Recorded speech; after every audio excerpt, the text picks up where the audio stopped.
Welcome back to The Next Bit. I'm Hannah McQueen and I'm joined by my good friend, Mark Leishman. Today we're celebrating an inspiring Kiwi living well, and I can't think of a better example than our guest. Yeah, you'll probably remember her from the iconic New Zealand 80s TV series Gloss. Ilona Rodgers, she's 83, she's lived a very full life, an actor, a director, a mentor, an environmentalist, and somehow she's still busier than most people we know. Ilona has worked across stage, screen and behind the scenes for decades, and at 83 she's still deeply engaged with the world around her. Fit as a fiddle, and I hear she is one of New Zealand's few life members of Les Mills, for goodness sake. So many questions to ask. Let's get underway. Ilona, it is wonderful to have you here. It is an honour to have you here. Thank you. You are 84, almost 84. Almost. Don't rush it. Clear. You look incredible. Okay. How are you feeling? I'm feeling great. I feel a bit like a country mouse that's come out of South Island to visit the Big Smoke again. It's very exciting. It's a million miles away from Gloss. Yeah, it certainly is. So now, your fitness, you've always been keen on fitness. I mean, you had the gym. Well, as an actor, you have to be fit. You have to be fit. You cannot go into a stage performance and not be fit because it requires so much resilience. And especially when you move into that arena of doing one-woman shows. I mean, Shirley Valentine, which I did after Gloss, was a 2.5-hour show of non-stop speaking. So you have to be fit. So if you went to Les Mills here down the road, every morning all the actors are there pumping away. Mm. And in fact, you were so much so that you became a life member. I did. And I haven't used my membership for the last 4 years. Terrible. Yeah. Yes. And if only I could sell it. Because, people go, how much did you pay for that? And I go, $1,000. Mm. Wow. $1,000. That's Wow. less than a year's membership. Yeah. Goodness knows. Yeah. Probably a month's membership. What do you do to stay fit now? Well, that's interesting because we've got 24 acres and we're tree planters. Although I have to say we've finished planting the trees. We're into maintenance now. And that's the bit you forget when you're a tree planter. You think that you just plant them, but actually the maintenance is huge. But farming is good for subtle, bending, stretching, that kind of thing. But it's not a gym workout. And so I have to do bike riding, in my bike in the garage and stuff like that. So I'm getting to myself to that point of maybe I will use my Les Mills free pass. Going back. Into Christchurch. But, I mean, you're very active because, I know your husband, David, he's a very keen classic motorcycle rider. He's going on one tomorrow. And you often go on the back? Well, I like the dress-ups. The the leather jacket, the boots, with the, you've got these metal pad things in your elbows. It's fabulous. The jacket's great. Yeah. Love it. Have you ever been in a sidecar? Well, David's got one, and I keep looking at it, and I have that awful thing of what would happen if the sidecar and the bike parted. And you sort of ended up going down the side of the. But look. He's bought it now, so I feel I'll have to go in it. Give it a shot. Now, your acting career began with training in the early 60s? Oh, look, I started my life in a ballet school in England, and we did 3 hours of classical ballet every day. And needless to say, most of us came out of that school anorexic and with terrible feet and mutilated bodies. Fortunately for me, I went through that school with Hayley Mills and Juliet Mills. These are names you probably have never heard of, but they were very famous English. John Mills, that time. Don't forget, I'm talking about a life that you two didn't know because you were at You're in the kindergarten. Yes, that's Not right. even there. This is the 50s I'm talking about. And so fortunately some of us went, I don't think I'm going to be a ballet dancer. And so I ended up auditioning for Bristol Old Vic Drama School and landed up there and came out in about 1962. And yeah, in those days, you trained in the theatre and you would be in the theatre for all your life. Television had only just started. And so we weren't trained for television. We were trained for the theatre. And, of course, down the road was people like Peter O'Toole and famous actors. But you looked at companies in those days. You went in as a juve and worked your way up and What's became a juve? juvenile character. Okay. And then landed up sort of like Judi Dench. Still going. Still going. Strong, yeah. That's, I mean, Maggie Smith, Judi Dench, they went through that whole system, but it doesn't exist anymore. Now, it's intriguing that you started in that period of early Yeah. television. So tell us about the first episode of possibly one of the most famous shows in television history, Doctor Who. Doctor Who. Who was there but Ilona Rodgers? Well, it wasn't the first episode. The first episode was all of them live to air. It was beamed out the night that John F. Kennedy was assassinated. So not many people watched television that night because all of London came to a standstill. But I did one about 4 months afterwards. And Doctor Who always forgot his lines. It's live. The camera's coming towards you, bigger than the, I mean, cameras were huge in those days. What do you mean it's live? Is it literally live? Live to air. Oh, yeah. I mean, it's like us Like doing the talking news. now and everybody's watching us at the same time. Gosh. But, all actors have been trained in the theatre. So really what you had to say is, well, I'm in the theatre, but there just happen to be cameras around me as well. But people making mistakes sort of was... I mean, we had a show called... what was it called?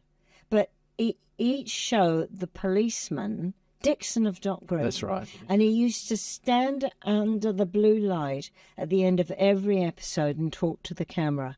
And one night he forgot his lines. And it was live. like the Queen had farted in public, People were shocked. Sorry, why was it live? Why wasn't it pre-recorded? Because there was no technology. to do that. No. You couldn't cut tape in those. So, your episode started and it chronologically just went all the way through and then it finished. And then they had the program because they'd played it and then they could show that program again. But then eventually they got to the point where they could cut tape, and that's when you got location shots in episodes, because what you do is film the location 2 weeks before, and then you could insert it into the... And then what started to happen is television started to shoot out of sync. But all of those early Coronation Street, live to air, Oh, you must have had to be just a step above. Oh, in your yeah. acting. live to air. Can you imagine if we were live? Oh my gosh. But you are. There's two people out there. Yeah, and Mum. Sorry. So, yeah, but don't forget, it was just like theatre, really. But the whole technique we were trained to speak and enunciate in theatres where the back row could hear you. I mean, I helped set up Performing Arts School, which we used to be in the building next door here. Now it's at Unitec. But one of the problems is voice production is not so important because the microphone's Got a right microphone there. there all the time. So you get a lot of students on a stage. You can't hear what they're saying.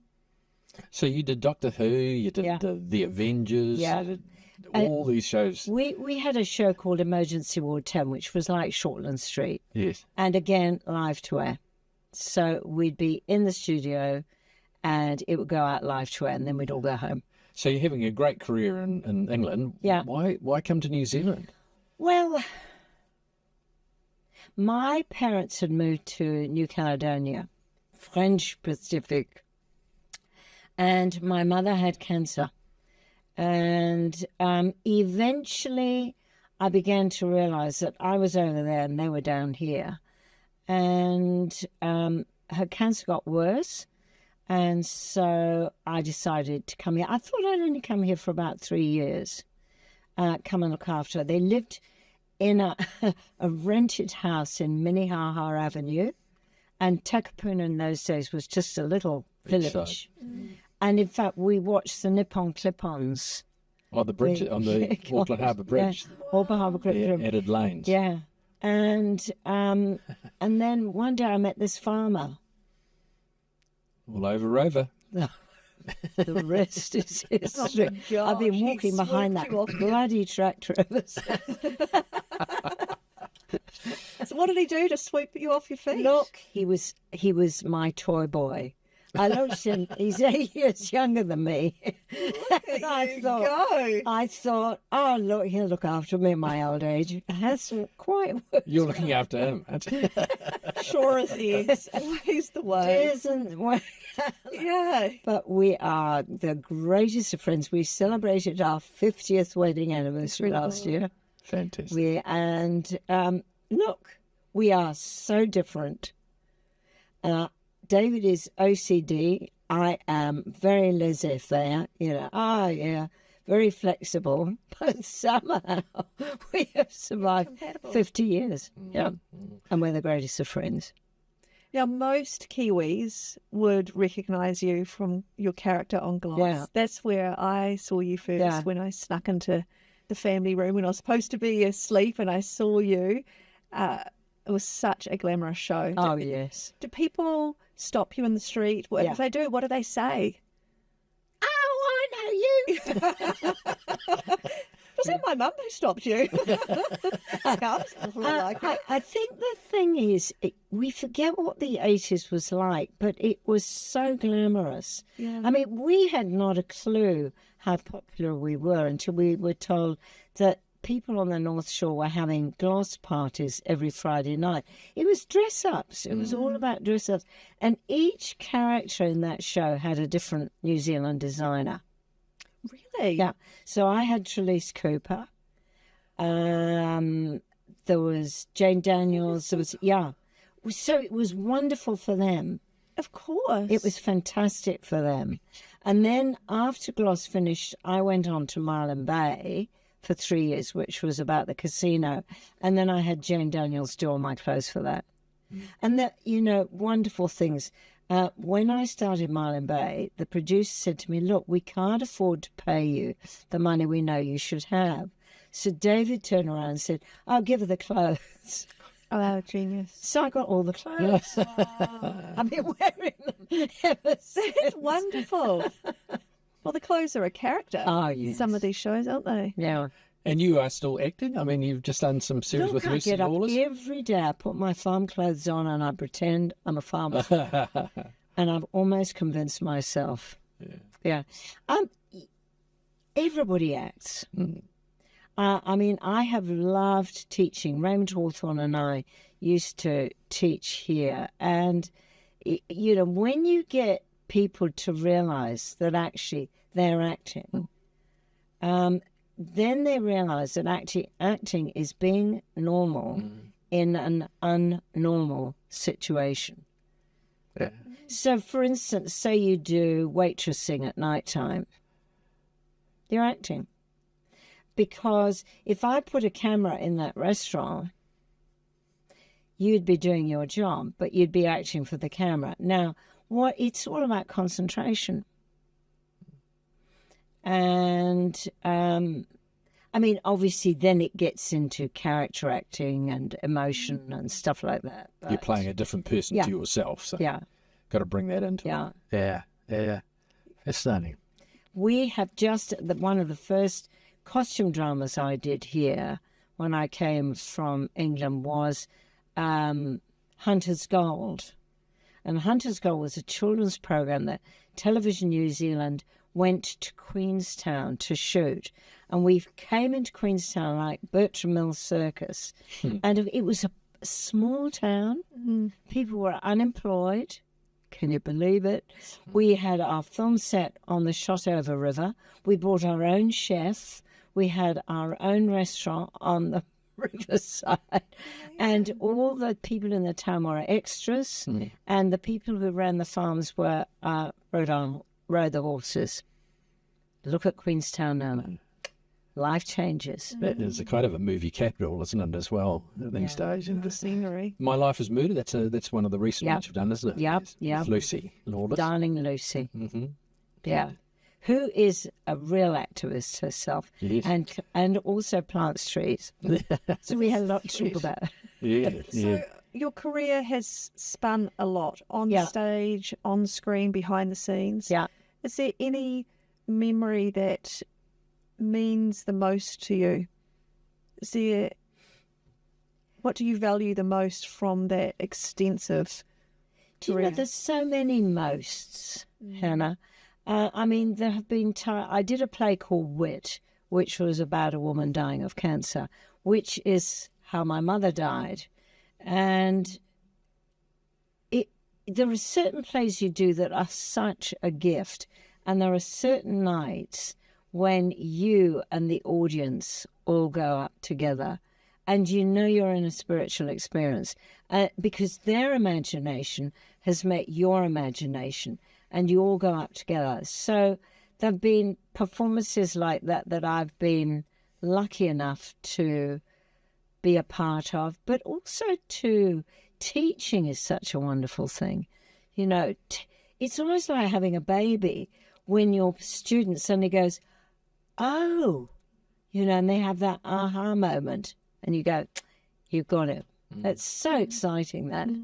So exciting. So, and then, of course, board work, you know, sitting on boards.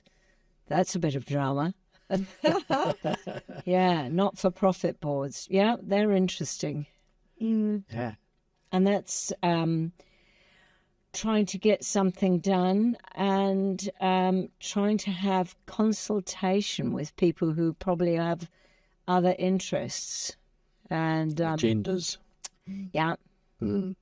So looking back at your life, your early life, what was life like for you in the UK? And I know your father died when you were very young. Yeah, my father was killed when I was 3, 4 weeks before the end of the war. Ironic, really.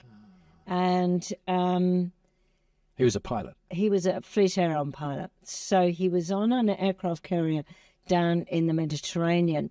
And the Germans were retreating from France, because, of course, France was occupied. And the planes flying off my dad's ship would go and bomb the trains as they retreated back into Germany. And it was a hot August day, and they were fighting in the air with German planes. And my father's plane got hit and he crashed into the railway station. And I know this because I visited that village 9 years ago. And these 2 little old ladies told me about that day, that they were kids and they were playing in the street. And one of the women said to me, and that, madam, was your father. Oh, wow. Spooky stuff. Spooky stuff. Yeah. Gosh. You say you're not fearing death at all. In fact, because of I think your we've father's been around death a lot. I mean, look, we start our physical life in the womb. And in the womb, we grow our ears, nose, legs, eyes, and we use them in this physical world. I do believe in this physical world, what we're doing is developing our spiritual eyes, our spiritual ears. Do I say that word spiritual? But that we're actually preparing ourselves for ongoing. I mean, Mark, I know you and I have both finished reading Orbital, so we're very into space at the moment. We've both been reading this book about the International Space Station that circumnavigates the world 16 times a day. A day. Must be zipping through. At 28,000 kilometres an hour. golly. Yeah, it's a small book, thank goodness. It's a small book, and it's 6 astronauts, couple No, of Russians, cosmonauts. 2 cosmonauts and 4 astronauts.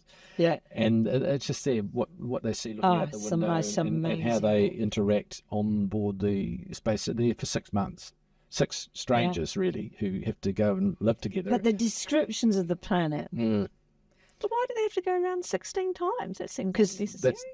That's the speed. That's the speed the machine's going at. Yeah, and they're all doing their own experiments on it. It's in orbit, so that's powered along by and current. And the current. And now there's only 2 of them because one of them got sick, and NASA won't say which one. So they brought 4 of them back last week, and so there's a cosmonaut and an astronaut left up there until the next crew go up there February. Yeah. Well, the end of this month. Is this a fiction or a non-fiction? No, that's real. No, that's real, but the book is fiction. Okay. But it's her thoughts. We're mixing our drinks. Yes. I'm getting confused. Okay. Yeah, but it's a really interesting. Yeah. It's really short too. Okay, sounds good. Won the Booker Prize, so it's flash. Okay. So this idea of death, not being afraid of, and I think you mentioned it's sort of a lot to do with the fact that you never met your father, really. Well, I think also too, somewhere in your life, you need to sit down and go, what's the purpose of my life? It usually happens in a crisis when you're thinking that you might top myself, and then you go, why am I here? Yeah. What's the purpose of my life? And actually the purpose of your life, I do believe, is to be of service. And, as you get older, that idea of service and purpose of getting up each day and having a goal, having, something to do. I mean, if you're a grandmother with your grandchildren, but even community is so important, so important.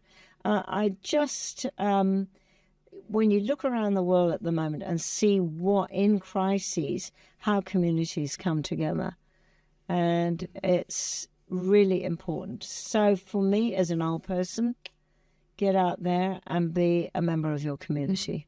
And are you mirroring your mother with that approach? Yes, I think I am actually.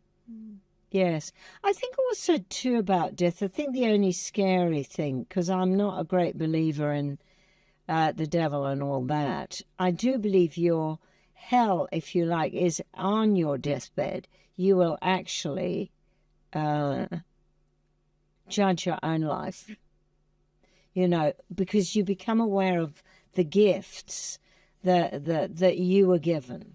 And it's that realization of, oh, wow, oh, dear, I didn't do that.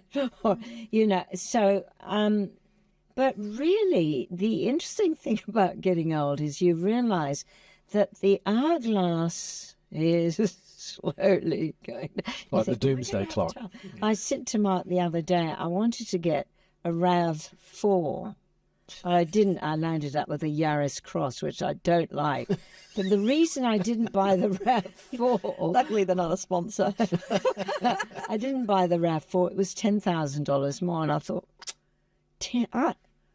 I'll be dead before I finish using this car. So no, I'll keep the money. Thanks. I don't think you will somehow. I mean, honestly.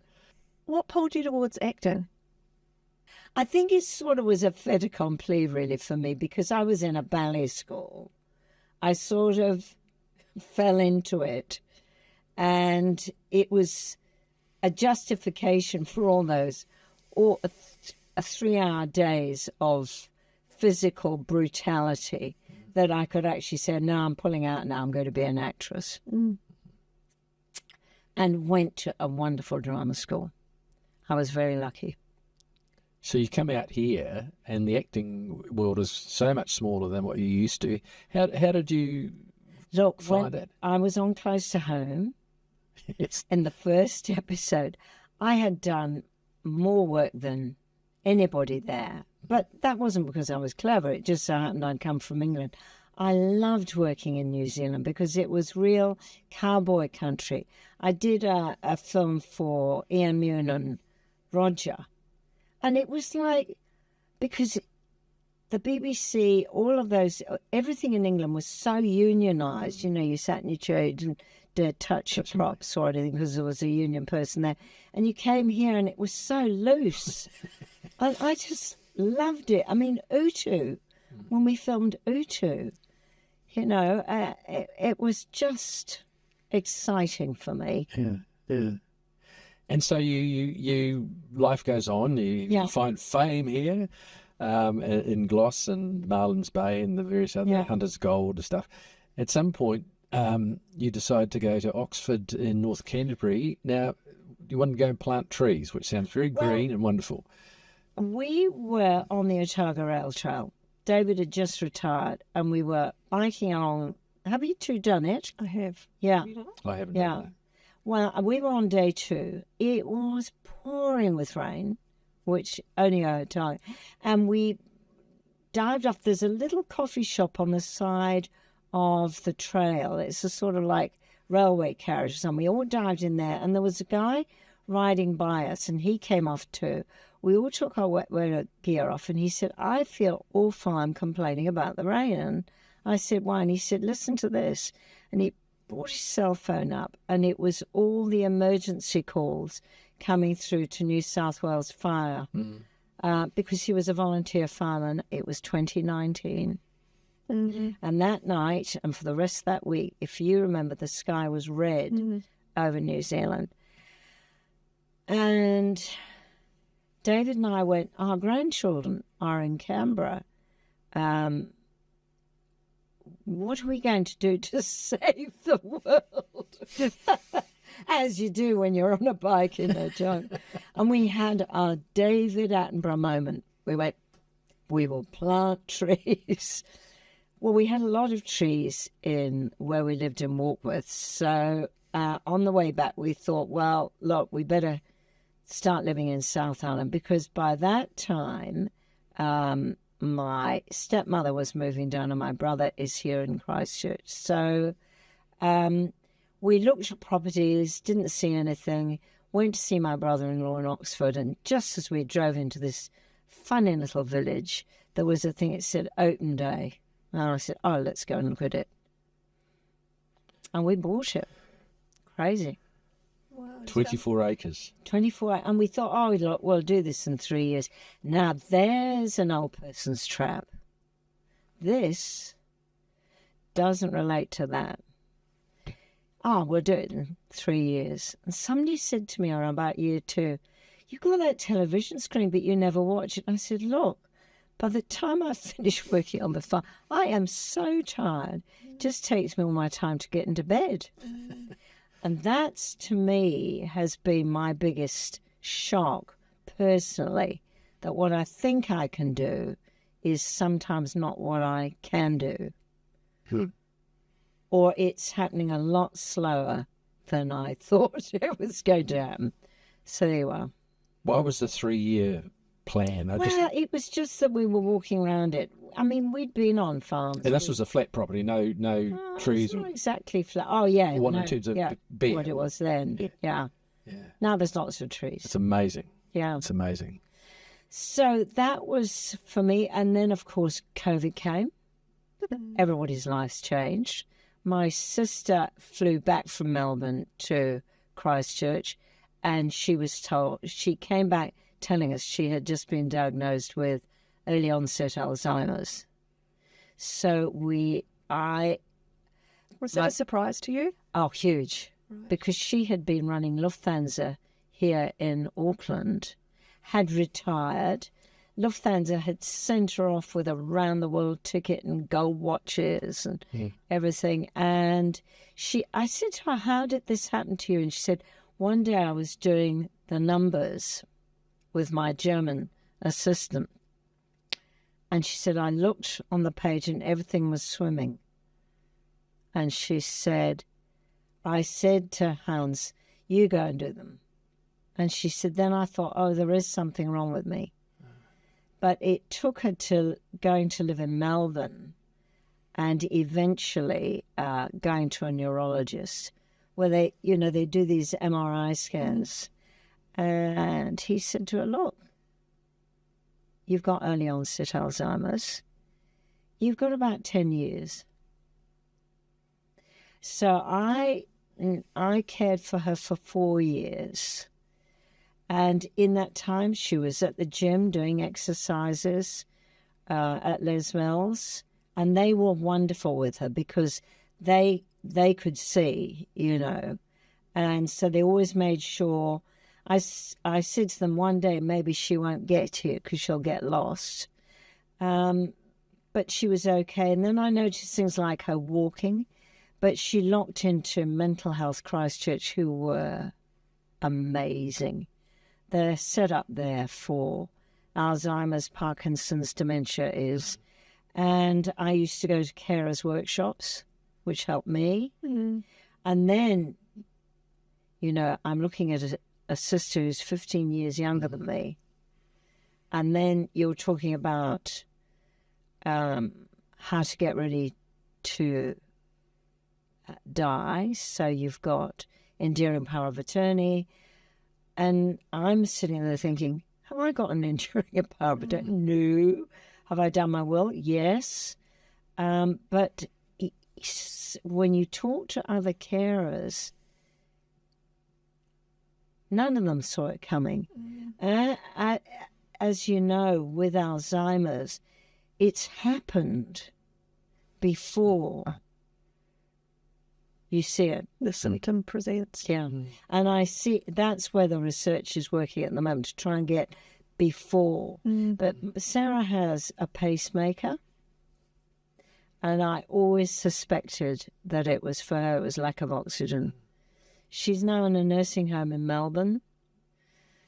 How is it for you as the older sister and, you know, in a sense, the protector, I suppose, of the family? Oh, yeah. With a 15 years difference, your youngest, your baby sister. And really didn't know her very well because I'd left home. Yes.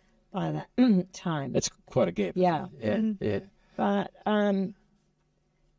look, we're a very close family. So, and my brother, fantastic.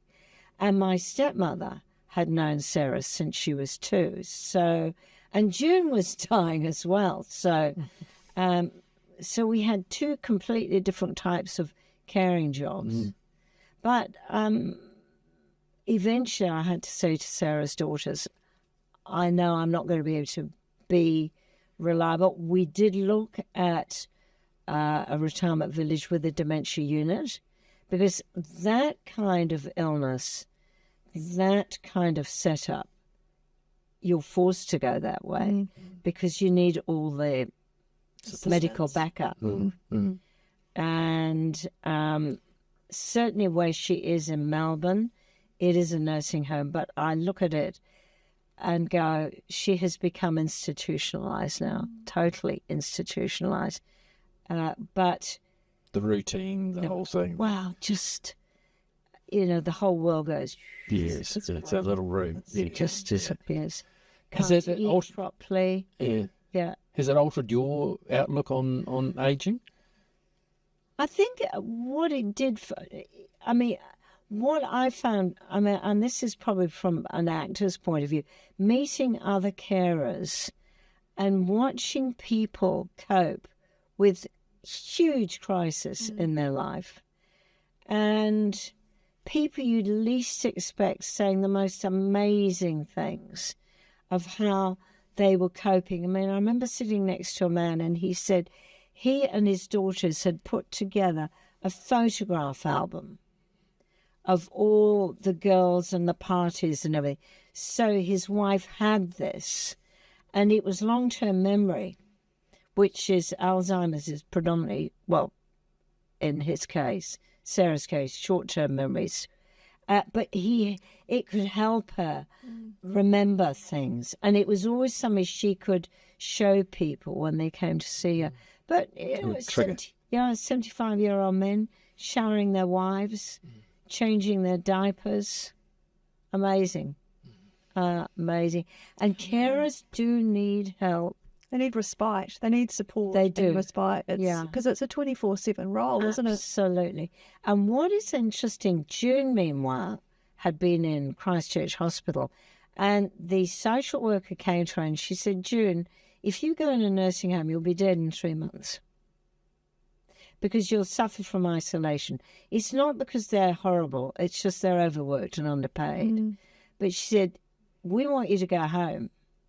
And June used to have 2 carers in the morning, 1 at lunch and 2 in the evening.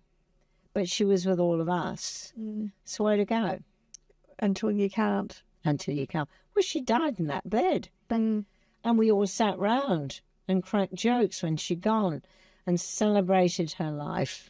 It was fantastic. That's very special. Yeah. Have you ever experienced ageism, socially or professionally? Probably I'm so thick and my ego is so large. It's probably my son's the worst. You know, it's that sort of, Mum. Yes. Calm down.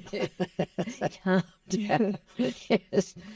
Yes. Not really. I do meet people who talk about it, but not really. No, I think a lot of it's up to you. Mm. A lot of old people can get quite fixed in their ways, and they don't ask young people questions. You know, and young people have got so much they want to talk about. And that's where a grandparent can be A such lifeline. a wonderful job. Mm. Wonderful job. What do you think people get wrong about aging? You approach it sometimes with a particular view, often misplaced. Yeah. What would you say to someone who is in their 50s or 60s? How should they prepare for aging? Well, you know, I think curiosity is so important. I mean, I've got this secret desire. I had a terrible education because it was post-war. So we were all taught by little old ladies, and so I never did maths. So when I come back from my holiday, I'm going to start teaching myself maths. I found a school teacher in Oxford, and I'm going to go for maths classes. It's all out there. Good. Do it. Do it. Don't sit at home and watch television. And I shouldn't say that because obviously I made my money through television, but read books, talk to people, join book clubs, listen to young people, ask them Mark and his son came for dinner at our place the other day. He had so much to tell us. You know, their view of the world is so interesting because it's different. Mm. You know, their vision is huge. Mm. Our vision was small. Is there anything you've learned really that as you've aged to let go of? You know, anything? Well, David said to me this morning, because he cooked the meal last night, he said, "You have definitely let go of cooking." I said, "I know. I let him do it now." But I said, "You're such a wonderful cook." He said, "Oh, don't flatter me." I said, "You're so much better than me." So yes, I've let that go. Oh, well, that's a fair cop. Yeah. When you think about time now compared to when you were younger, do you have a different view of it? Look, when you're young, time goes so slowly. I remember sitting in class thinking I would never get through my 7 times table. No, what 7 sevens? And that class seemed to go on forever. Now, I can't believe I lived in Oxford for 5 years. Mm. If you're doing stuff, time goes so quickly. And we find as a retired couple, this year we decided we were sick of mowing lawns, so we got some sheep, because that meant building the sheep yards. Yesterday they've got fly strikes, so we had to get all the sheep out. You know, and David said, "Why are we working so hard?" And I went, "It's our fault.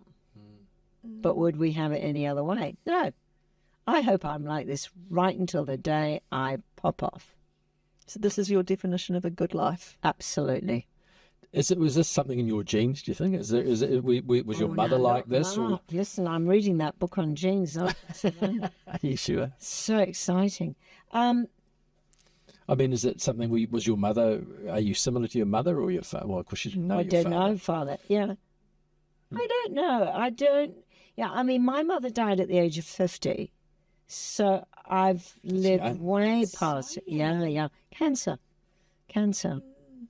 And so I don't sort of liken myself to anybody now. I don't. I just go, well, I'm me and I'm trundling along. And the interesting thing is when you play a character, obviously you bring in characters that you know, your parents, and use them for your own, the character you're going to use. But so in my work, I use people I know a lot. But other than that, I think I'm just me. And I suppose there's learning lines and things like that, having to retain. I saw Ian Mune in End of the Golden Weather, and he just, it was 2.5 hours long, and he sat in his chair and he just told the story, and it was magnificent. I said to him afterwards, you and I are the same age, Ian. I'm just horrified that you're so good at it. But the thing of old age, which is scary, especially for actors, is the blank. I think I was telling Joe, I did Shirley Valentine in Auckland, and one night Andy Hayden and his wife were in the audience, and Christy had a sort of piggy laugh. She go, and I could hear this in the audience. I went, Trish is here. Oh shit, what have I just said?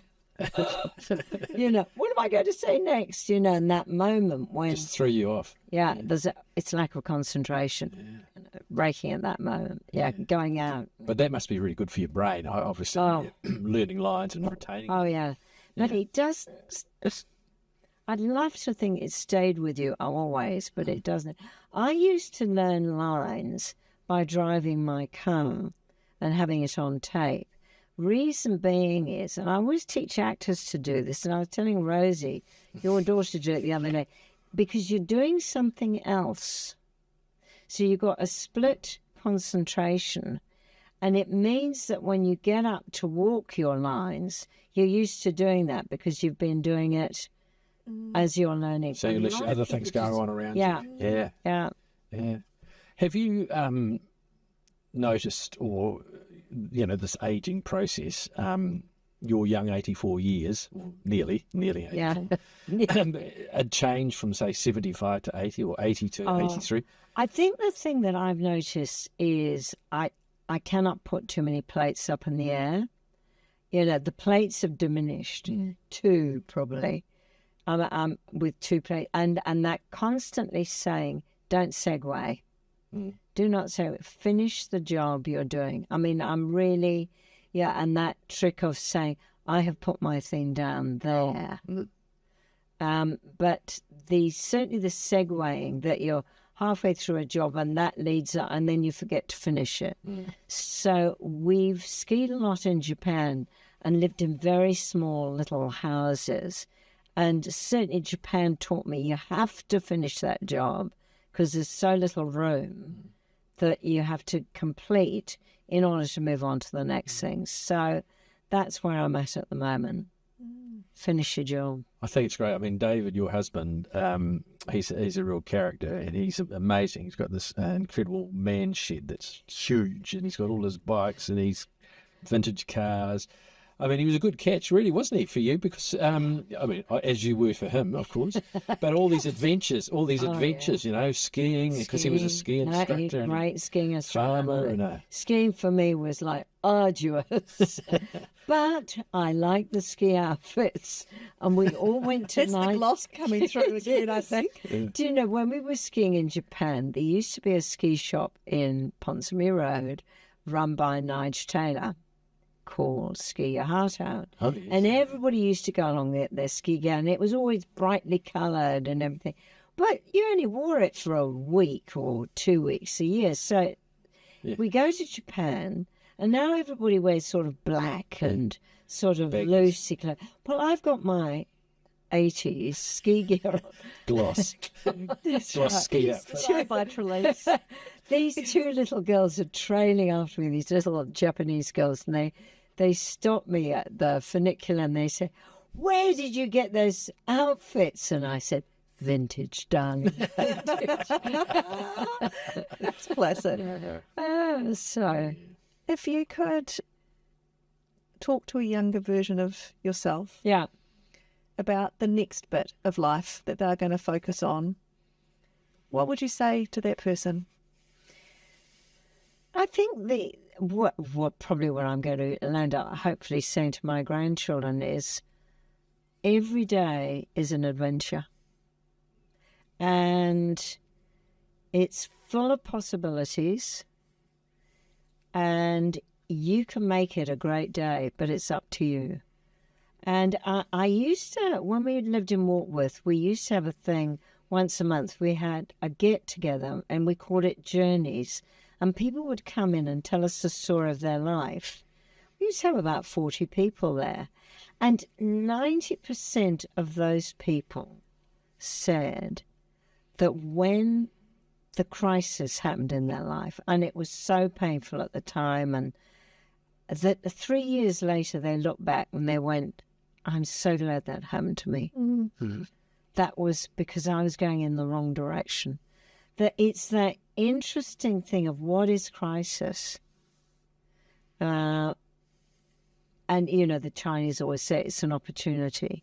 And realizing that whatever crisis you're in, there's always an upside. What's the upside? What is the upside to this situation? Sarah, what was the upside with her? Well, I got to spend quality time with a sister I really didn't know. And we got very close. And I look at her now and I hope she's not upset. That's the one good thing about Alzheimer's. In Sarah's case, because I think hers is vascular, that she's never aware of what she's lost. And that, in a way, is a gift for her. If you could leave listeners with a simple truth, I guess, something you've learned, what would it be? Gosh, I'm still learning, Mark. Well, that's great. Still learning. Marry well. Yeah, well, Don't marry your marry a dad. friend. Marry a friend. But, you're just passing through. We're all passing through. I mean, I suppose in a way, having had to deal with death at a very young age, Hugo, one of my grandchildren, said to me last year, what do you think about Grandpa? Grandpa, great-grandpa. And I said, I'm so looking forward to seeing him. And every day I live, I'm getting nearer to that moment. And all the people you love. I mean, when June died last year, we sat round the bed and said, hey, kid, she'd been in a bed for 3 years. Well, that's not a life. And it's a release. Now, that's where you get spiritual. I do believe the soul moves on. The physical body, it's natural. It goes into compost. It's done its bit. It's done its bit. But the soul moves on. And you can see it when people die. The face changes. And they're not there anymore. It's amazing. So you go, bye. Yeah. It's wonderful. See you soon. We're just passing through. Just passing. See you down the road, as Leonard Cohen would say. Yeah. Wow. Look at Leonard. Well, that was lovely. Thank you so much. Not at all. Ilona My Rodgers. pleasure. And a joy talking with you. It's so Well, much it's fun. been lovely talking to you both. I'll go back to Oxford. Plant another to the tree. sheep. Go and hug some trees. Trees. Ilona Rodgers, actor, mentor, tree planter, and a living reminder that life doesn't shrink as we age, it expands, if we let it. Now, she's really proof that staying curious, staying active, and staying connected might be the most powerful tools we have. If you enjoyed this conversation, share it with someone you care about, and please leave us a review. And we look forward to seeing you once again on The Next Bit.